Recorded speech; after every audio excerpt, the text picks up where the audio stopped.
Well, the reason that we have the candidates we have now is because, first off, it's an open election.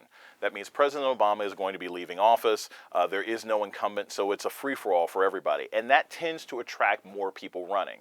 On the Democratic side, we got 5 candidates. On the Republican side, we got 17, which is the most we've had for any particular party in almost 100 years. The other reason that we have so many different candidates is because of the Citizens United ruling by the Supreme Court in 2010, which makes it much easier for candidates to raise money when they're running for office. So on the Democratic side, you had several people, including Lincoln Chafee and Jim Webb, who said, okay, this is a great opportunity. I can raise money. I can compete with someone like Hillary Clinton. On the Republican side, it led to people like Bobby Jindal, Rick Santorum, and Scott Walker saying, I'll be able to compete with better funded candidates like George W. Bush. In the end, Donald Trump surprised everybody on the Republican side by moving ahead, by being very good with social media, very charismatic in public, and having an ability to dominate debates in a way that we haven't seen since Ronald Reagan. On the Democratic side, it has still been a fairly close race between Hillary Clinton and Bernie Sanders, who's really captured excitement on the part of young voters and left-leaning voters who feel that it's time for a change in Washington.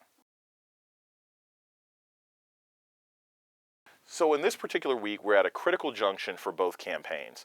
The Sanders campaign is staring at the Saturday South Carolina primary, which is an extremely important state for both Bernie Sanders and Hillary Clinton. On the Clinton side, she has a large number of endorsements there, especially from members of the Congressional Black Caucus, and there are a large number of African American voters in that primary. If Clinton can be successful in that primary and not just beat Bernie Sanders, but beat him by a wide margin with black voters, she can demonstrate nationally that she can put together the kind of coalition that can put her into the White House. Sanders has to demonstrate that he can expand his support beyond young white liberals and older white liberals. On the Republican side, we're basically waiting around for Super Tuesday. The Republicans just had their Nevada caucuses, and in those caucuses, Donald Trump not only won, but he got 43% of the vote and the majority of the very small Latino vote that was in that caucus. So right now, we have 2 candidates poised to really pull ahead of the pack. It remains to be seen if they'll be that successful after next Super Tuesday.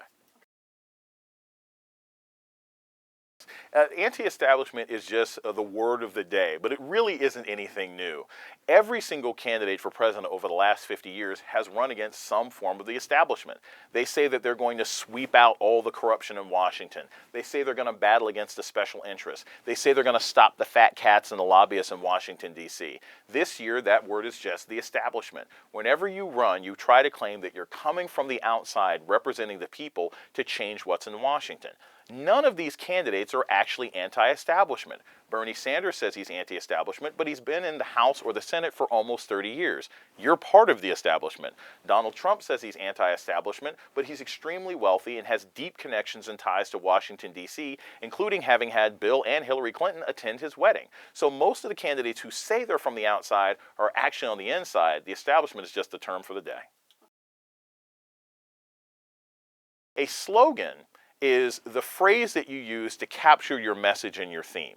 Your message is why you're running and why you shouldn't vote for the other person. And the theme is how you want people to feel about your campaign. So if we look at President Obama or Senator Obama in 2008, his theme was he wanted you to feel hope and change, that he could transform how America was operating. His message was, vote for me because I will do things differently in Washington, and don't vote for John McCain because he'll be a third Bush term. And his slogan was, yes, we can, which encapsulated the fact that he could change and do the things that he asked for. Most candidates don't understand that it's important to have these 3 distinct elements, but President Obama was very, very good at it, and that's one of the reasons he had one of the most successful campaigns in the last half century.